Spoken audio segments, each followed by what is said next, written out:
Hello and welcome to a LOTRO Update 15 preview video with me, Balthelion. So today we're going to be taking our first look at the new Beorning class, which will be heading out in Update 15. So I'm on the Bullroarer beta server at the moment, so as you can see I don't have Beorning unlocked, so I don't have this option available at the moment. However, should be able to buy it if I go select Beorning. So as you can see, they look pretty damn cool actually. Pretty beefy muscles there. He's got some cool tattoos on his face, a bit of stubble. But also in the background you can see Beorn's Lodge, or Grimbeorn's Lodge, which will be the new starting area for these guys. So we can have a look around and see it's kind of a nice little woodland glade over here. A little bit of a pond as well. So I should be able to unlock this. Or have I already unlocked it for I may have already done it. But as you can see, on the right hand side we have the race info. So Beornings descend from ancient men and can skin change into bears when angered. They are gruff, distasteful, impolite, respect all creatures of nature, and hate orcs more than anything. So you can see their base traits, which, like all the other classes, all the other races, won't matter too much into the late game. So we've got Might of the Wild, increased might. Beornings wield a ferocity unmatched by other races. Few in number, reduced fate. So few in number, Beorning's fate is in question. Natural resistance, improved poison resistance. Their bond with the natural world gives Beornings a natural resistance to toxins, plus 1% poison resistance. And thick hide. Increased vitality, Beornings are thick-skinned. And underneath that we can have the class info for the Beorning, so it's being considered an advanced class. Which I think the only other two that are considered advanced classes are the Warden and Lawmaster, if I'm not mistaken. But the Beorning's role is damage or support, but each of the three trait lines corresponds pretty much to damage, tank, and support utility, heals and stuff. So we've got the gameplay description of the Beornings. Beornings are skin changers that can change into the form of a bear in combat. They focus their wrath while in bear form, choosing to deal grievous blows or bolster their own resolve. While skilled in combat, some Beornings also choose to wield their knowledge of the wilderness to assist their allies. And we have the lore description at the bottom, which is: the Beornings of Middle-earth are a largely reclusive people. They trace their ancestry to Beorn himself and spend most of their time deep in the wilderness. The solitude of the forest gives little comfort in recent times, with the enemy encroaching from all sides. The time has come for the descendants of Beorn to lend their strength to the free peoples of Middle-earth. This class is inspired by Beorn, who bravely stood with the free peoples during the Battle of Five Armies, which will be covered in the third Hobbit film later this year, which is going to be convenient for a bit of a tie-in there. So we can create either a male or female character, and they are basically men, but as you can see we have a fifth category for Beorning. That's the race as well as the class. So yeah, it's pretty cool starting armour as well. I like the furry stuff. That's pretty cool. So if we select the female one, we'll see what they look like. So you can see it's kind of like a bit of a Celtic design on this one, the tattoo there. A bit of a closer look. Again, they've got the pretty cool furry trims of the armour, which is pretty nice. So that's just going to be your starting armour as well, but I'll go with a male guy for now. So yeah, if you don't have these guys, the current price point for them is 1000 TP, if I'm not mistaken. That price may change before it goes live, but it's not too bad. And you can of course buy the instant 1 to 50 level up as well for a bit extra. I'm not sure what the combined price of that is. It's probably a slight bit cheaper if you bought those two items separately. But if we continue, and then we're going to see some more stuff on here. So lore, they only have one origin for the origins of the Beornings, since they only come from one place, unlike the other races which tend to have I think all of them have 3 origins, so this is the exception to the rule. But the Beornings of the Vales of Anduin. Like all Beornings, you hail from the woods and dales surrounding the Anduin, from the shores near the Carrick up to the high pass through the Misty Mountains. So there's some naming guidelines for these guys. Beornings take names influenced by Old Norse. Grimbeorn, Folhoof and Gultoff are examples of Beorning names, and we've got some examples of beginnings and endings of male Beorning names there, or Old Norse names anyway. So on the right you can see we're going to have a few more options than we would normally have for creating our character. So we've got the usual head options, hairstyles. I'm not sure if there's some new hairstyles, to be honest, because a couple of these I've been, like this one, I don't know if that existed previously. That might be new, even though it is hairstyle 1. Maybe I'm talking absolute rubbish, I don't know. Yeah, you can customise your head like you normally do, hairstyle, facial hair. I think the Beornings look pretty cool with a bit of stubble though, to be honest. You can change their eyes, eyebrows, mouth, details, but you have a second set of details this time. And if I remember which one's which, details 2 is the details you would normally have had. But as Beornings, you get extra details for these cool tattoos and stuff. So if we go back to option 1, start from the beginning. So no details, but I think they look much better with the tattoo. So you got this sort of claw mark. You can customise these colours as well, we'll cover that in a second. There's a weird butterfly flying around in the background. So yeah, we can have the massive claw mark, we can have a smaller 2 claw mark kind of thing. Nice little stripe down there across his eye.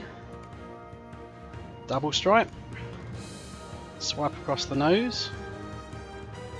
And some big ones there. 1 big swipe down the eye. 2 going off to the side. I think this one, oh no, back in the start, okay. So if I just choose number 2, because I think that's the one I'll go for, because that's pretty cool. So we scroll down, eyes, they can range from like red to yellows to greens to a little bit of blue there, which is a unusual spectrum. You can go for pretty red eyes as well, evil red eyes. Some yellow ones, drift a bit into the green, and then like a greeny blue kind of colour at the far end of the spectrum. So skin colour, you can change that as usual, go from pretty dark to pretty white. Hair colour, change that as usual, like you normally do. But you also have the option to change your detail colour, which is the tattoo thing we've got there. So we can go for pretty much any colour we like. It's pretty strange colours if we really wanted. We can go bright pink. There we go. A man that has a tattoo like that says he's not afraid of anything. I think red is a pretty good colour. I mean, greens are not too bad, maybe.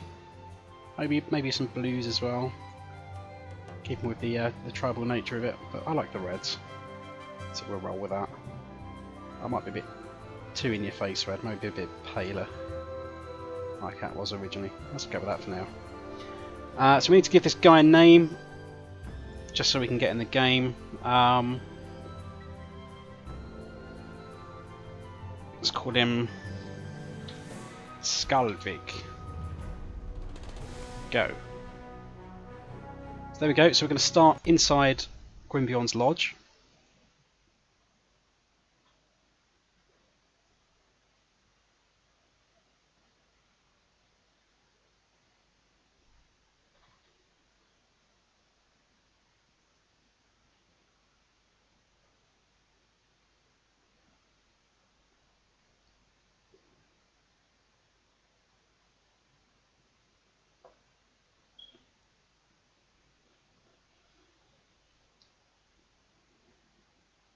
In the vales of the Anduin, the children and grandchildren of Beorn live a rustic and peaceful life. Soon they too will need to face the shadow that threatens all of Middle-earth. So we get a nice little intro by Gandalf there. So this is my first time over in this place, so I'm not really going to have a clue what's going on. And I'm going to have a load of pop-ups teaching me how to play the game. There we go. So we can have a little look around. We've got some beehives there by the looks of it. Some vegetable patches. Loads of these lovely flowers here. A couple of wild goats going around, then weird butterflies with the big towers. Some horses, because obviously these guys are friends to nature, so there's pretty much everything around here. This guy is probably just a placeholder because he looks a bit too un-Beorning like. Obviously we're supposed to start talking to him.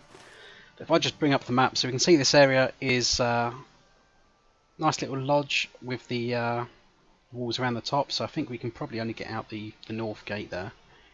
And we have a small area around the edges as well where we can do our intro quests. Let's see what this guy wants. The blood of the skin changer flows within us. Are we not descended from Grimbeorn and from Beorn before him? You know we are. That is a proud heritage, one claimed only by a few. Few can do what we can, Skalvik. Why does Grimbeorn insist that we stay near our home? There's Radagast over there. Wait a moment, who is that? Let us see, Skalvik. Is that Radagast? Radagast the wizard? Grimbeorn also seems to be a bit of a placeholder model at the moment.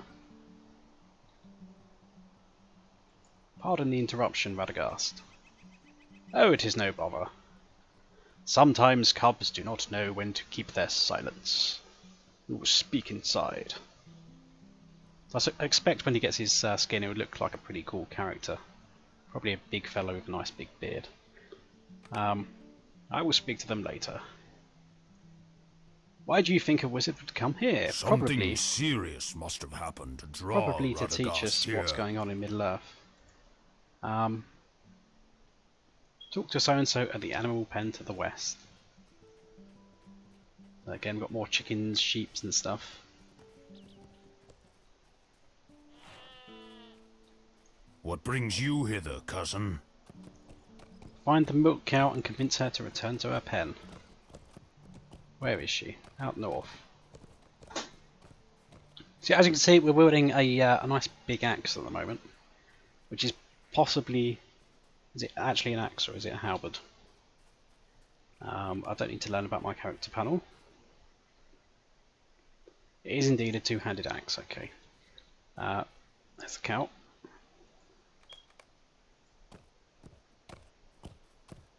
Oi, Skalvik, what are you doing? I fear you have grown soft. Speak to me when you are ready and we will test our skills in battle. There are few like us. That is why I test you as I do. Let your wrath fuel your abilities and harness the beast within you. So yeah, we attack with our normal weapon to build wrath. Wrath is what we have instead of power. So as you can see, as I attack on the top left of my screen, I can build up wrath. And when I've got wrath, I can skin change into a bear, and combat has ended, so I can't actually continue doing stuff. Which is a shame. But the way Beornings will work is that you can do some skills will be normal attacks, which you do in human form. Some attacks you can only do while in bear form, and some attacks are shared across both of those forms. So as you can see down the bottom here, my number 2 and number 3 abilities, which I can pop up on the screen here, just for reference. Those two can only be used while in human form, and they build wrath. And then this skill over here, Thrash, can only be used while in bear form, and it consumes wrath. So kind of like hunters build focus, champions build fervor, and they have skills which consume focus and fervor. Beornings will build wrath, so skills that add wrath, skills will take away wrath. I'm not sure if there's a minimum requirement for transforming. So you need at least 1 wrath to transform into a bear, and it removes 3 wrath points every second. So there may be some bear abilities which also give you additional wrath to prolong staying as a bear. But we'd have to see, because there's going to be loads of skills we'll learn as a Beorning over the game anyway. So we have to go kill some sickle flies. So let's have a little kill of these guys. So use 2 skills, transform, go on, bang, slap him. I'll just casually saunter about in bear form. There we go, change back. And a nice little puff of leafy smoke. Yeah, the bear attacks seem to be a fair bit more powerful. Let's kill a few more of these guys. So I'm not entirely sure which weapons Beornings will get over their lifespan, but I imagine it's probably going to limit themselves to two-handers. In which case, great swords are probably likely, possibly halberds. Whether they'll still be a captain-only weapon, I don't know, because they're kind of a pretty niche weapon.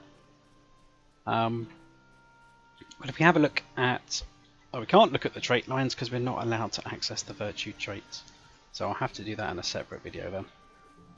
But as I said previously, the three trait lines are basically being tanky, being a DPSer, or a more utility supporty kind of player. Let's have a wander around, see what else we can see. So I imagine these cliffs are pretty steep and you can't actually climb them and go too far into the forest. But it's a pretty nice little area really. It's like kind of like a prettier looking version of Archet in the Breland area where the men start. I think there's probably meant to be more sickle flies around here, but I can't seem to find them at the moment, which doesn't help. But yeah, like all the other races, you'll do your starter area, get a few levels, probably finish it around about level 6, 7-ish, and then you're going to be sent off. Presumably there's also going to be a reason why you're sent off as well as part of the story. Over west, and I'm not sure where you end up, probably get sent over to Archet or somewhere like that. So you can continue questing in the main world. Because as it stands, the Beorning starting area is not connected to any of the other parts of the game world. Bang! That bear club just really decimates everything. How much damage does this do? Only 12 or 13. So it hits a little bit harder.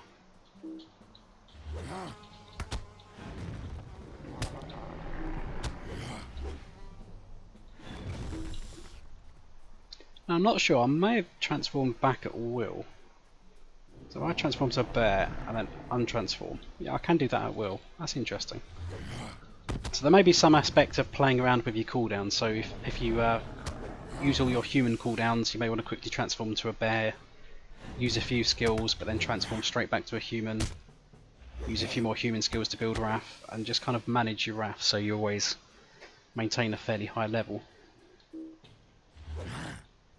So that could be an interesting way of managing your rotations, as opposed to trying to simply just like maximise your DPS with the rotations. You have to kind of manage your Wrath, maintain it above a certain threshold. Presumably some of the more advanced skills that you're going to get as you level up will require more Wrath, and you want to be able to use those as much as possible. I'll have to cover the various skills that you're going to learn on your way to level 100 and beyond in a separate video. This is pretty cool. I can run along with the bears eyeing somebody up on the side. Who's this? Don't mind me. I'll just come up to you, talk to you as a bear. Most afternoons you spend daydreaming in the sun. What is different today? That's a strange accent. And again, this is just going to be a placeholder NPC model, so she'll look a bit different when we get in the game. Let's transform back. Will you accompany me? I'm nearly ready to return. Return to where? We're going the wrong way.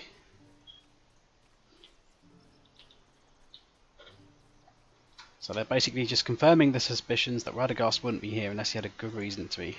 Can we actually go west out there? I don't think we can. Starkist. So basically our characters always lived within the shadow of Grimbeorn's lodge and the surrounding area, and we've never really left home, and now we're about to go on this massive adventure. I think one day you will leave. Yeah, it's probably going to be today once we've spoken to Radagast and Grimbeorn. Oh, it looks like it's going to be a trap. Can you feel it, Skalvik? Goblins! How did they get over here? We hate goblins. Come on, let's go crap on them with the bear. Bang. level 2. More goblins, kill them.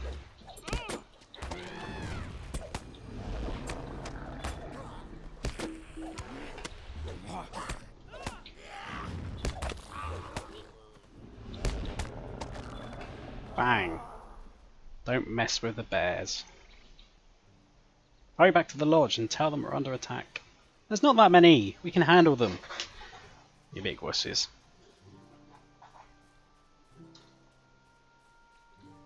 What's that over there? Probably a signal fly.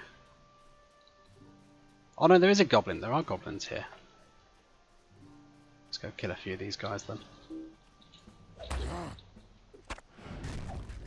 But certainly with the basic skills then, doing a 2-man attacks, transform into a bear, do the bear attack, transform back, rinse repeat at the moment seems to be a good way of doing business. Now it seems we can't just cheat and jump over the fence, which would help us quite a bit, so let's carry on going round.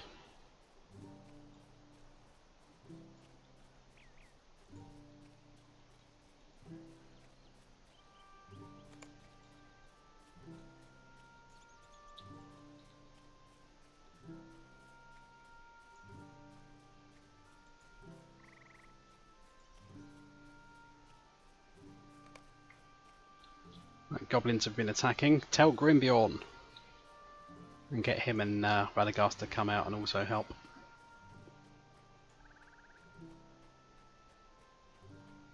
There's Sturkist, he's my friend. What has happened? I heard fighting. That is very peculiar. Our sister was not hurt, was she? He's my brother, not my friend. That's interesting. Here they come. We need to tell Grimbeorn. Well, how convenient, because he's just turned out to be behind us. Goblins! The goblins dare to attack us. It is as I told you, Grimbeorn. A dark power is rising once more, sending forth its evil. Animals, plants, all living things are threatened. My family is strong, Radagast. We do not fear goblins. They feared my father as they fear me. They will fear my children in time. So I think family in the context just means all the Beornings rather than she is literally my sister and he is literally my brother. I thought... I missed that bit. I bring warnings to the folk we can trust. Wizards, elves, dwarves, rangers. But I cannot be everywhere, Grimbeorn. I came to tell you because I need the message delivered quickly. Send all your children. So basically that's going to be our mission then. I can go? No, I'll go. And it's like, no, I'm sending Skalvig in your stead. There we go. I can spare only one of my line. Who's it going to be? Me! Pick me! I will send Skalvig with your message. That's not fair. He didn't even say he wanted to. And he can't decide whether he's going to be a white bear or a brown bear, apparently. I have made my decision. You will leave our land and bring a message of warning. Good, good, good. Oh dear. He's not happy. Did I not tell you your time would come?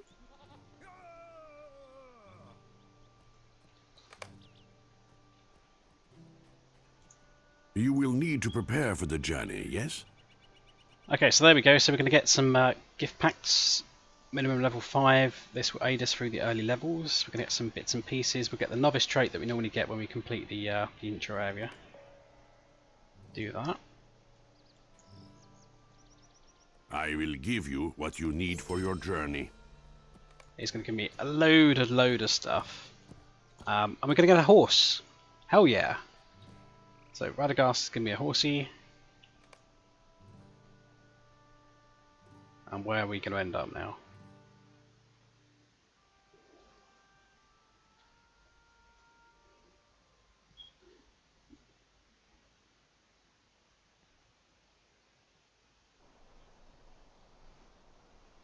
Okay, so we are going to end up indeed at Archet in Breland. So we're going to continue on with our questing here. There's probably going to be some slightly newer stuff though. I do not know where the ranger has gone, but John Brackenbrook might know. So we're probably going to have a slightly different... we also ended up levelling up to level 5 apparently by leaving Grimbeorn's lodge. We weren't 5 when I left. So presumably we are outside of the tutorial instance then if we have the novice trait. So we're in Archet after the men and hobbits have completed their intro. So the Beorning one is fairly quick at least. You can get underway nice and quick. So you would continue on from here, do your bits and pieces. My inventory is a bit of a mess. Do we have any cool looking armour? We can wear a silly furry hat. You wouldn't want to bump into a guy that looks like that in a dark alley. I really love their shoulder guards that they start with. So yeah, that's the intro and what the Beornings look like, and I'll cover virtues and skills and stuff in another video at a later date. So until then, see you guys later.